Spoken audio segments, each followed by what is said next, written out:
आपको हमारी वीडियो पसंद आए तो उसे लाइक, शेयर और सब्सक्राइब जरूर करें। 20 अगस्त से अनशन पर बैठेंगे मिल्टन फैक्ट्री के कर्मचारी। पिछले 4-5 माह से वेतन देने और फैक्ट्री को चालू करने की मांग कर रहे हैं धरनारत कर्मचारी। राजनेताओं से लेकर प्रशासन तक लगा चुके हैं गुहार। आज तक नहीं हुई कहीं पर भी कोई सुनवाई। 15 अगस्त के बाद डिप्टी सीएम से मिलेंगे मिल्टन फैक्ट्री के धरनारत कर्मचारी। मिल्टन फैक्ट्री के कर्मचारी पिछले 4 से 5 महीने से वेतन देने और फैक्ट्री को चालू करने की मांग को लेकर फैक्ट्री के गेट पर धरना दे रहे हैं। मजदूर एकता जिंदाबाद, मजदूर एकता जिंदाबाद, मजदूर एकता जिंदाबाद, इंकलाब जिंदाबाद, इंकलाब जिंदाबाद। बकाया वेतन का भुगतान करो, बकाया वेतन का भुगतान करो, अपना हक मजदूर भाई, मजदूर भाई, इंकलाब जिंदाबाद, पाई हमारे वेतन का भुगतान करो, हमारे वेतन का भुगतान करो। मजदूर एकता जिंदाबाद, मजदूर एकता जिंदाबाद, इंकलाब जिंदाबाद। धरनारत कर्मचारियों का कहना है कि मालिकों द्वारा करीब 230 कर्मचारियों को बगैर नोटिस दिए निकाल दिया और कंपनी को बंद कर दिया। मालिकों द्वारा उन्हें वेतन नहीं दिया जा रहा है, जिस कारण उनके सामने परिवार का पालन पोषण करने की समस्या मुंह बाय खड़ी है। धरनारत अनिल चौहान, सुरेंद्र नैन, गुलाब सिंह, राजेश यादव, सुरेंद्र मलिक आदि कर्मचारियों ने बताया कि वेतन न मिलने के कारण उनके बच्चों की पढ़ाई भी प्रभावित हो रही है और जो कर्मचारी किराए के मकान में रह रहे हैं उनको बहुत परेशानी हो रही है, क्योंकि वे मकान का किराया नहीं दे पा रहे हैं। इसलिए मकान मालिक कमरा खाली करने के लिए भी कह रहे हैं। धरनारत कर्मचारियों ने बताया कि 15 अगस्त के बाद वे प्रदेश के उप मुख्यमंत्री से मिलेंगे और कंपनी को चालू करने की मांग करेंगे। उन्होंने कहा कि अगर मालिक कंपनी को चालू नहीं करते हैं तो वे उनका पूरा हिसाब कर दें, ताकि वे कहीं और अपनी रोजी रोटी का जुगाड़ कर लें। उन्होंने कहा कि अगर उनकी समस्या का समाधान नहीं हुआ तो उप मुख्यमंत्री से मिलने के बाद अनशन शुरू कर देंगे। धरनारत कर्मचारियों ने कहा कि उन्होंने सोनीपत में भाजपा नेताओं के अलावा सोनीपत विधायक और जिला प्रशासन को लिखित में ज्ञापन दे चुके हैं, लेकिन उन्हें केवल आश्वासन ही मिला। उनकी समस्या का आज तक कोई समाधान नहीं हो पाया। उन्होंने प्रदेश सरकार और जिला प्रशासन से गुहार लगाते हुए मांग की कि कंपनी को दोबारा चालू किया जाए ताकि उनके परिवारों का भरण पोषण हो सके। देखो सर, हम यहाँ बड़ी खुशी से इस कंपनी में आगे लगे थे। इस मालिक को हमने इतना कमा कर पैसा दिया और इस मालिक ने हमको 4.5 महीने से रोड पर बिठा कर रख दिया है। इससे हमारी न तो रोजीमर्रा की चल रही है, न हमारी रसोई चल रही है। हमारे बच्चों का भविष्य है जो बिल्कुल मिट्टी में मिल चुका है। न हम उनके आगे की शिक्षा कर पा रहे हैं, न उनका भोजन कर पा रहे हैं। इस विकराल घड़ी में हम प्रशासन अधिकारियों तक भी मिल चुके हैं, सत्ता पक्ष के लोगों से भी मिल चुके हैं, पर लेकिन हमारी अभी तक कहीं पर भी कोई सुनाई नहीं हो चुकी है।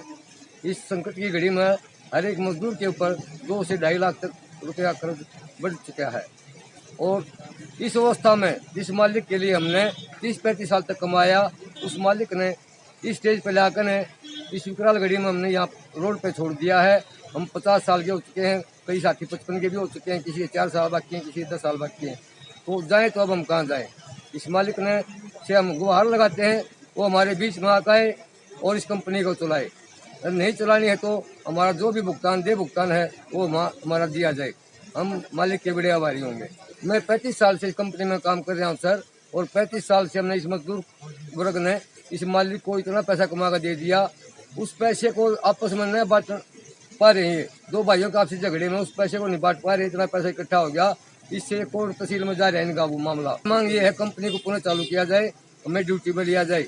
यदि मालिक कंपनी नहीं चलाना चाहता है तो हमारा जो भी हिसाब बनता है, जो भुगतान बनता है, वो हमारे सभी साथियों को दिया जाए। जी राजीव जैन जी को, ललित बत्रा जी को, यहाँ के विधायक सुरेंद्र पवार को, मेयर को, सबको अपने लिखित में दिया है और हमारे को बिल्कुल अब तक कोई सुनाई नहीं हुई है। उस पर आश्वासन मिला है लेकिन उसको कोई अब तक कोई कार्रवाई नहीं हुई है। 4 बार हम डीसी साहब के पास गए हैं, उन्होंने एक मीटिंग करी हमारी, उसमें मालिक नहीं आया, मैनेजर आया।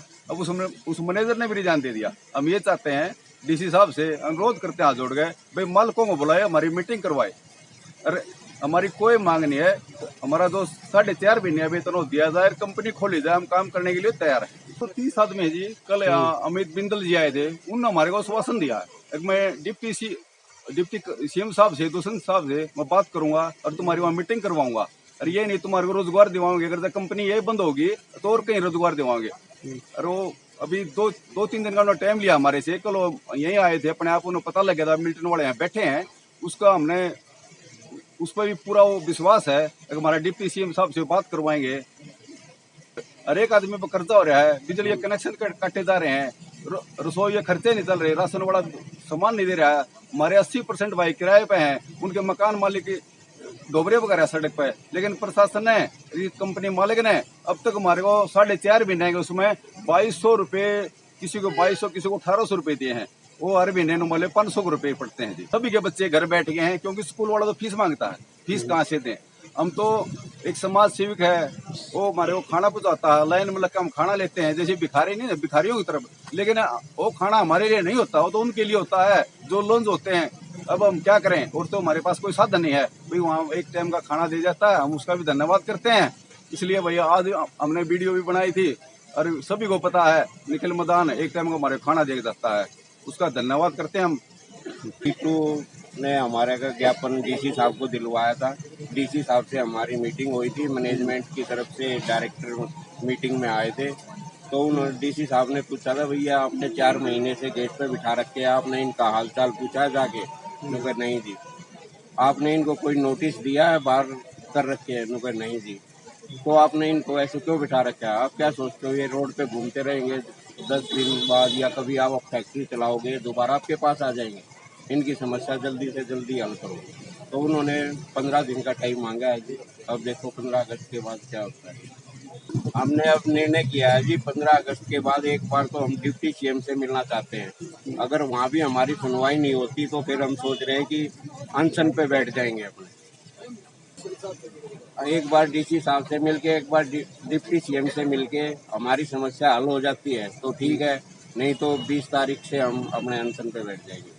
मिंटल साइकिल का कर्मचारी राजेश यादव। जी। मैं अपनी बात ये रखना चाहता हूँ कि हम मिंटल साइकिल के एम्प्लॉयज आज हम 230 परिवार हैं, और हम इस कंपनी में काम करते थे, अपना पालन पोषण करते थे।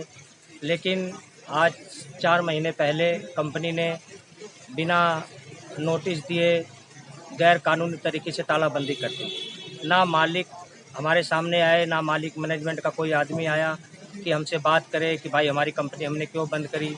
ऐसा कोई हमें नोटिस नहीं दिया, और हम 230 परिवारों को, 230 मजदूरों को रोड पे लाकर बैठा दिया। आज हमारे बच्चों का भविष्य अंधेरे में चला गया, और हमारे घरों का चूल्हा बुझ गया, और हम जो है यहाँ प्रवासी मजदूर हैं, हम यहाँ मकान में किराए पे रहते हैं, हम कमरे का किराया नहीं दे पा रहे हैं। मकान मालिक हमसे कहता है कि भाई किराया दो, नहीं तो कमरा खाली करो, और आज हम रोड पे बैठे हैं। बताओ हम कमरे में कैसे गुजारा होगा हमारा? हमें जब 2 पैसा नहीं मिलेगा तो हम कहाँ जाएंगे? हमने प्रशासन से गुहार लगाई, प्रशासन से भी गुहार लगाई, लेकिन वहाँ भी हमें आश्वासन मिला है, लेकिन हमें कोई फैसला मतलब पूर्ण रूप से संतुष्ट करने वाला नहीं मिला है। तो मैं प्रशासन से भी ये चाहूँगा कि हमारी आवाज़ को सुने, 230 परिवारों की तरफ देखें। ये मज़दूर यहाँ गर्मी में, धूप में, बारिश में मतलब यहाँ बैठा हुआ है, मतलब अपनी जो है इस दुख की घड़ी में अपने आप को संभाल नहीं पा रहा है, और मतलब एक मजबूती के साथ यहाँ बैठा हुआ है, और एक आस लगाए बैठा है कि प्रशासन हमारी सुनवाई करेगा, या मिंटल कंपनी के मालिक गौतम गिरीश हमारे सामने आएंगे और हमारी बात को सुनेंगे, और हमारा पूर्ण रूप से अगर वो कंपनी चलाते हैं तो हम समर्थन देंगे कंपनी चलाने में। अगर वो कंपनी नहीं चलाते हैं तो हमने जो भी यहाँ पे अपने खून पसीने की कमाई से इकट्ठा किया है, जो हमारा बनता है वो हमें सही तौर तरीके से हमारे हाथों पे दिया जाए, और हम जो है फिर आगे उसके बाद अपना कोई आगे अपना कदम उठाएंगे, जिससे कि हम अपने बाल बच्चों का पालन पोषण कर सकें। PR खोज के लिए रणबीर रोहिला के साथ श्याम वशिष्ठ की रिपोर्ट।